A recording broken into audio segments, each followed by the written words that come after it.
Alright, what is up, everybody? What's up? Welcome back to DaniMo TV. Glad y'all are here. We're actually excited. We're getting ready to start a brand new series. Look at my boy in the back. Excuse him. He doesn't even want to stay in this house, okay? We're ready to start a brand new series called Relationship Stories, right? Where we take a biblical story and analyze the relational value, I guess. Yeah, that's it. That's it. The relate. You know what I'm saying? Smart, y'all. Oh! We take a biblical story and analyze the relational value and the things that we can take from that story and apply to our relationships today. So it should be fun. Hopefully you guys learn a lot. There'll be stories that we tell, biblical stories that we tell that you probably thought you knew. But we just add a little razzle dazzle. But if you haven't already done it, make sure you subscribe, make sure you like, make sure you share. All that. All the stuff they tell y'all to do on the other channel, All that. you feel me? Do that here too. Okay? And that's it. Okay. Alright, so the first video that we're gonna start off with, I feel like it's only right for us to start off with the very first romantic relationship between a man and a woman in the Bible, right? In the beginning. In the very beginning, I feel like everybody knows this story. Even if you aren't Christian, you know this story. But we want to take it all the way back. The story of Adam and Eve, right? Ooh. Boom, where's it going to be? It's going to be at the top? Sure. Where you want to be?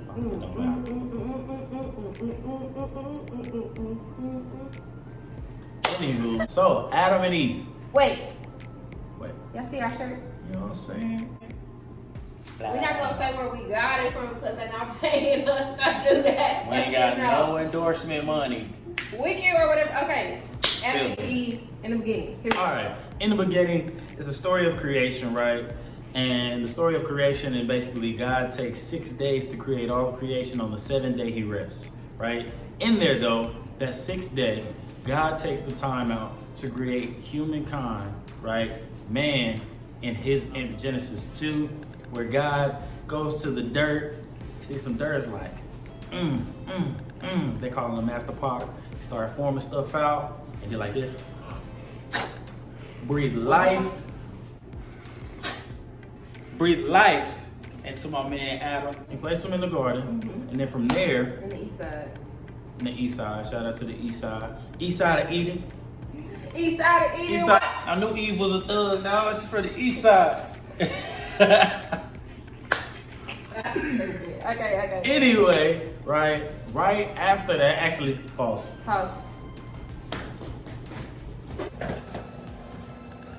I don't know what's happening. I'm just this confused, y'all.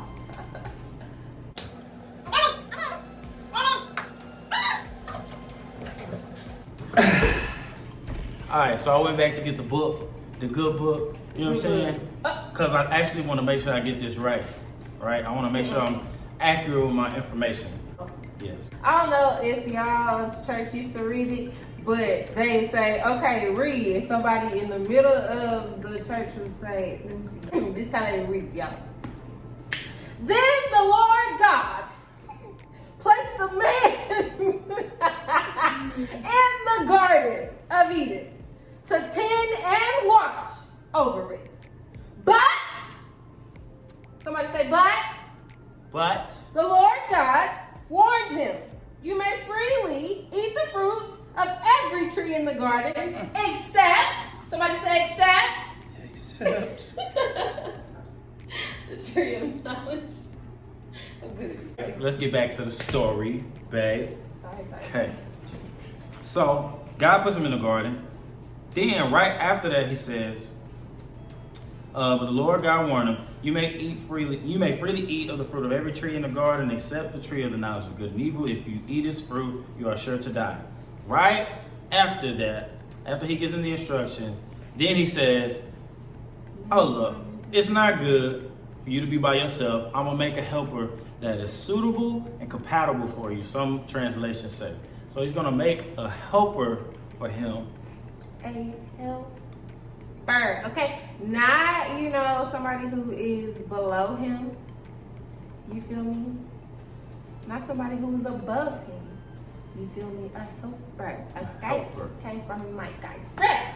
Hold Okay? on, can you Sorry, I got excited. jump forward in the story, girl? Sorry. Then God brings all the animals to Adam. It's like, I want to see what you're gonna name them, right? And after that, he goes through naming all the animals. Boom, he puts my man to sleep. Ow, he hit him with that knockout. Takes out a rib. Boom, forms Eve. Lickety plow. You know what I'm saying? Adam's eyes opened up, and this beautiful young thing walks by, and Adam drops the dopest bar that I've ever heard. My guy dropped the baddest poem of all time to date. Actually, let's show how it happened, babe. Okay. You gonna be my Eve? Yeah. Dang, I feel like I got roofie. There you go. Oh! Whoa! Girl! Flesh of my flesh and bone of my bone. Woo! That's why the Bible says that he leave his parents and is joined to his wife. Fast forward, it's a whole bunch of fast forward that goes on. Boom. Eve is over here standing by this tree, and along come this sniggity snake. And Eve is over there just nonchalant talking to the serpent like there's nothing wrong. Eves of the world. Sometimes just close your mouth. It's okay. Stop talking to everybody. You ain't supposed to talk to everybody. Hey, look, did God really say what he said? I don't think he said you can't eat it. He just said, you know what I'm saying, something else might happen if you do. She was like, nah, he said we was gonna die. He was You like, want your eyes to be open. He don't want you to be like him. I don't think that's what he said. That ain't what he meant. That's not what he means. He said it, but he ain't mean it that way. He was playing. And she was like, okay. You gotta do it in your voice. So she- Okay. You know what I'm saying? She was like, what? Okay. You know what I'm saying? He was like, I mean, if you say it's not bad, it can't be. You you know what I'm saying? Run it back there. Right. Let's try it. She went ahead, grabbed one off the tree. She ate it. Delicioso. Then, meanwhile, I don't know where Adam is at. No. Actually, He was right there with him. he was standing right He was right there. Come on, So bruh. really, we don't know Come where on, Adam was bruh. at here, okay? My guy just saw her and was like, she fine, and I don't know what she got going on, but I can't think when I'm around her. Adam. Mesmerized, okay? Pause, babe. To all my Adams out there. Don't just stand by and let the snake talk to your girl, man. Come on, bro. Come on, bro. So Adam, he just go ahead and take the fruit from him and just get the. But I also think that maybe Adam looked at Eve because Jesus told him that God told him he was gonna die. Right. But I think he looked at Eve and was like, all right, bro, you good? You ain't failed? You ain't purple or nothing You on the good? ground? You I ain't mean, dead yet? So he she- probably was like, oh, shoot, all right, well. He was like, she ain't dead yet. Maybe he was just playing. He just wanted to scare us a little joke. He bit. just didn't want us to go. Little Maybe that's jokey his joke. Little jokey A joke. little jokey joke. Little jokey joke. But that was when everything changed, right? Boom! All of a sudden, their eyes are open and they realize, I ain't got no clothes on. They run and try to hide. And God, all of a sudden, he already know what's going on. He asked a real simple question. He said, where are you at? Where you at? Where you at? Where you at? You know something? I don't know that one. What I was thinking, Future.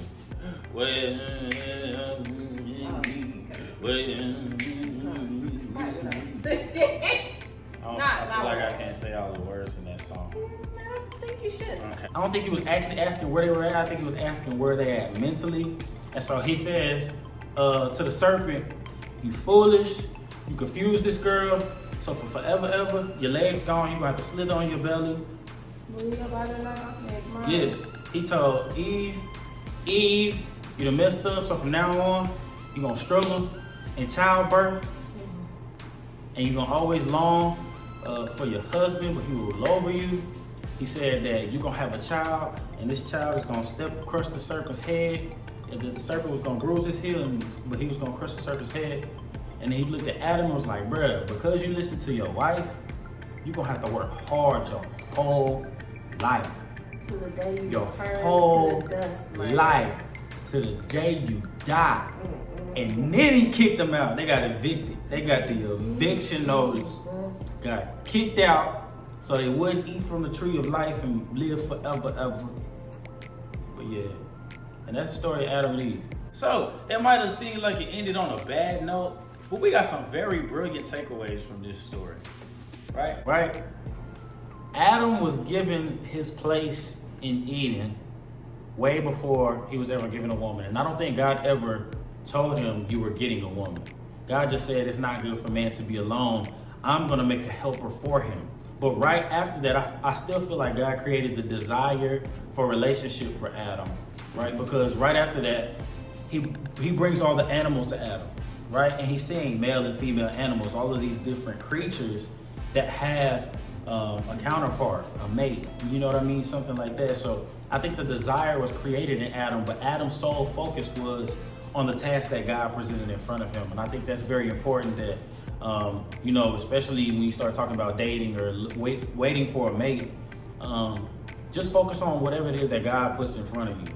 Focus on the task that's at hand, and don't worry about all of that. Which is different from what a lot of people say, like, focus on yourself. You need to do you, and you need to, that's not what God said. No. God didn't say do you. God said fulfill my purpose. God said fulfill what I have given you to do. Exactly. So when you do that, then he will send you.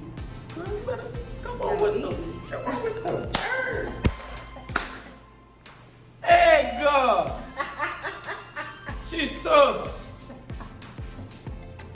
The question that I had was, why did Adam listen to Eve in the first place? Questions that need answers. You know, like if God gave you specific instructions, Right. why, when somebody comes along, now God has proven literally everything to be correct up until this point, and then he rewarded you with Eve. Right. And then Eve comes along, she's like, well, God didn't give me them instructions, so are we supposed to do this? And then you say nothing, you let her do this, and now we got kicked out of our everlasting home. Why in the world did you listen to her in the first place? Right, and I think this is very important because I feel like not necessarily the blame, but the weight of it all falls on the one who receives the instruction, right? So you remember when Eve ate the fruit, nothing happened. But the second that Adam ate the fruit was when everything changed. And I think that's truly because God gave him the instruction. I feel like although Eve ate the fruit, I feel like if Adam wouldn't have acquiesced and just been like, all right, it's cool or whatever, God would have in some sort of way had some sort of redemption power for the entire situation, right? Because Adam was the one that received the instructions, but he took it upon himself to listen to what was in front of him, the flesh of his flesh and the bone of his bone. Yeah. She then took the place. She took the place of God in his life, and I think that's why it says later. You know what I'm saying? She took the place of God in his life, and I feel like that's why it says later when God hands her punishment, that it says that you will seek to control your husband, but he will rule over you, right? It's because she took the place of God in his life, and how many of y'all know God is not going to share space with anybody? But I think that's also a good point when you say that, because when you think about people who have relationships that have lasted for years and years and years to come, it is normally, not all the time, but mostly it is because they have God at the forefront of their relationship. They have not made that other person their one and only thing, because people fall, we talk about this all the time, people fall in and out of feelings on a daily. You can wake up and look at somebody and be like, yeah, bro, I can't stand you. Feelings come and go. Feelings come and go. But when you keep God in your forefront, then that's how you get through it. And I think a very important part of that as well is that keeping God at the forefront means listening whenever he speaks, right? So Adam received his instructions well before God even said that it wasn't good for him to be alone. Right? God gave him the instructions on how to live in the place that he created for the man. Right? So I think that that's important. Another question is, who named Adam? right? Because it shows later that Adam named Eve, and I think a takeaway from that is that whatever your purpose is, when God gives you your purpose, it doesn't just affect you, it also affects your partner. So Adam, we all know that Adam named all of the animals, but he also named his wife, right? So his purpose as a creator, as somebody that names different things, your purpose is going to affect the person that you're with, right? In some way, shape, or form, some type of capacity, what you're created to do is now in some way going to affect her, because Adam named her Eve, which means she's the mother of all, right? And that becomes her identity, is the mother of all, right? So I think that's very important as well, to know when you're in a relationship, whatever God has called you to do still stands regardless of whether you're in a relationship or not.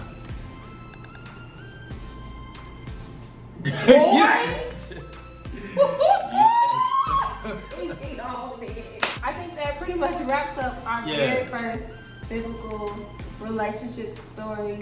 Very first relationship story. We'll have so much more. There's so many more relationships. So many. This is the very first one. Technically, the relationship between God and Adam is the first relationship, but the first romantic relationship is Adam and Eve, and so we wanted to bring that to you guys. I hope you like it. This is probably going to be a long video, and hopefully we can get this out to you on the day it's supposed to be gotten out to you. But once again, thank you guys so much for... Before you do that, babe. Okay. Please let us know some of the takeaways that you have from this story. Yes. And some of the questions. Like, we love to interact, and so we'll be able to go through and look at the comments and talk about these things. And I guess one video a month or whatever, we'll be able to go back and look at some of the questions of the videos and get some responses out to you guys. I know that's extremely important for me. I know it is for her as well. We want to interact with you all. So please, please, please drop your comments, questions, concerns, takeaways, all of that down below, and we'll get back to you. So with that being said, I'm Danny. And I'm Mo. And we're out. Love you guys. Later.